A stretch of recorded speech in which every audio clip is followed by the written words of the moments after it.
Escucha, medita y acciona la palabra de Dios. Bienvenido domingo de la 28ª semana tiempo ordinario. En el nombre del Padre, del Hijo y del Espíritu Santo, un solo Dios verdadero.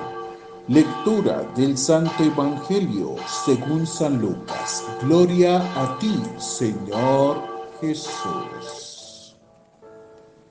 En su camino a Jerusalén, pasó Jesús entre las regiones de Samaria y Galilea, y llegó a una aldea donde le salieron al encuentro 10 hombres enfermos de lepra, los cuales de lejos gritaban: Jesús, Maestro, ten compasión de nosotros. Y cuando Jesús los vio, les dijo: vayan a presentarse a los sacerdotes. Y mientras ellos iban de camino, quedaron limpios de su enfermedad. Uno de ellos, al verse limpio, regresó alabando a Dios a grandes voces y se arrodilló delante de Jesús, inclinándose hasta el suelo para darle las gracias. Este hombre era de Samaria. Jesús dijo: ¿acaso no eran 10 los que quedaron limpios de su enfermedad? ¿Dónde están los otros 9? Únicamente este extranjero ha vuelto para alabar a Dios. Y le dijo al hombre: levántate y vete, por tu fe has sido sanado. Hermanos y hermanas, bendigamos al Señor. Gloria a ti, Señor Jesús. Hermanos, caminemos como si estuviéramos besando la tierra, es decir, con nuestros pies bien firmes. Nuestro relato de este nuevo día del Señor es tomado de San Lucas en el capítulo 17, versículo del 11 al 19. Y es el relato de los leprosos curados por Jesús de Nazaret, tal como lo transmite San Lucas, que es el evangelio de este día, y quiere enlazar de alguna manera con la primera lectura, aunque en este evangelio el que ha inducido sin duda la elección del texto de Eliseo. Y tenemos, hermanos, que poner de manifiesto como uno de los elementos más estimados la acción de gracias de alguien que es extranjero, como sucede con Naamán, el sirio, y con este samaritano que vuelve para dar gracias a Jesús. El texto es muy peculiar de San Lucas, aunque pudiera ser una variante en el Evangelio de San Marcos en el capítulo 1, versículo del 40 al 45, y del mismo San Lucas en el capítulo 5, versículo 12 al 16. El samaritano, hermanos, extranjero, casi hereje, sabe que si ha sido curado, ha sido por la acción de Dios.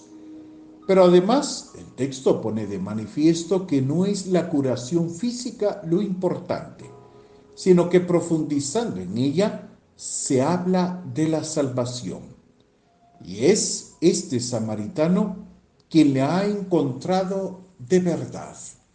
Por eso ha venido a Jesús antes de ir a cumplir sus preceptos para darle las gracias. Quien sabe dar gracias a Dios, hermanos, pues indudablemente sabe encontrar la verdadera razón de la felicidad. Lo extraño, hermanos, del relato, como alguien ha hecho notar, es que mientras estaban enfermos de muerte, estaban o se encontraban juntos. Pero ahora curados, cada uno va por su camino, casi con intereses opuestos. Hermanos, hoy, en este día del Señor, nos invita a que podamos interiorizar el texto que hemos escuchado y ponernos en camino a esta meditación, en que la intencionalidad del relato es mostrar que la verdadera acción de gracias es acudir a quien nos ha hecho tanto bien. Lo hace un hereje samaritano que para los judíos era tan indiferentes como el tener todavía la lepra.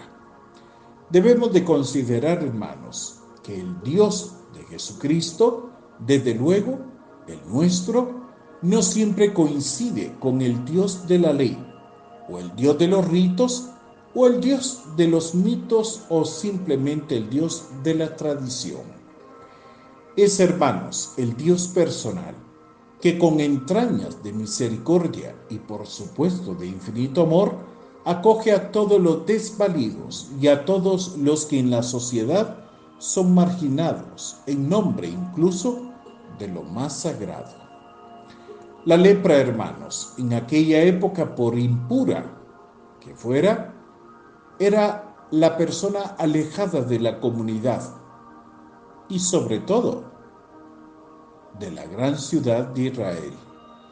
Pero en el Evangelio se nos quiere afirmar que Dios no aleja a nadie, porque Dios es un Dios de vivos y sobre todo un Dios de verdad.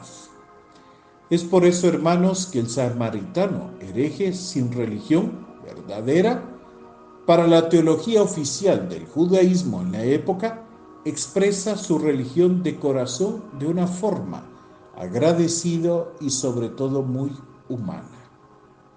¿Por qué? Pues porque una religión sin corazón, sin humanidad, sin entrañas, no es una verdadera religión. Hoy, hermanos, detengámonos por un segundo. ¿Qué tanto tenemos que bendecir y agradecer y alabar al Señor si todo lo recibimos de Él? No podemos seguir en automático, en una indiferencia, en una actitud tan fría que pareciéramos un congelador, sin darnos cuenta que sin Dios no somos ni tendríamos nada. Comencemos a adentrarnos en la meditación, hermanos, y toquémonos nuestra conciencia. ¿Cómo podemos pasar toda la semana en diversas actividades de trabajo, de esfuerzo, de lucha, de irnos capitalizando de una o de otra manera, de tener espacios para momentos de diversión, de compartimiento? Y al Señor somos incapaces de otorgarle un pequeño momento de quietud, pero sobre todo de agradecimiento. A veces nos preguntamos, hermanos, ¿por qué la vida no me sonríe como debiera de sonreírme? Pero te doy la respuesta, porque tú no eres agradecido, no eres verdaderamente agradecido con el que te ha dado la vida, y menos con todo lo que en su infinito amor Él hace por ti y por mí. Recordemos, hermanos, que necesitamos comprender que somos mucho más importante que desear perseguir aquello que creemos que deberíamos de ser. Y la bendición de Dios Todopoderoso, Padre, Hijo y Espíritu Santo, descienda sobre cada uno de nosotros hoy. Hermanos, que la paz de Jesús ingrese con fuerza, con una actitud de misericordia, pero sobre todo en un espacio reflexivo para doblar rodillas, levantar nuestras manos y decir: Señor, gracias por tanto y por todo lo que de tu bondad he recibido. Que así sea. Amén.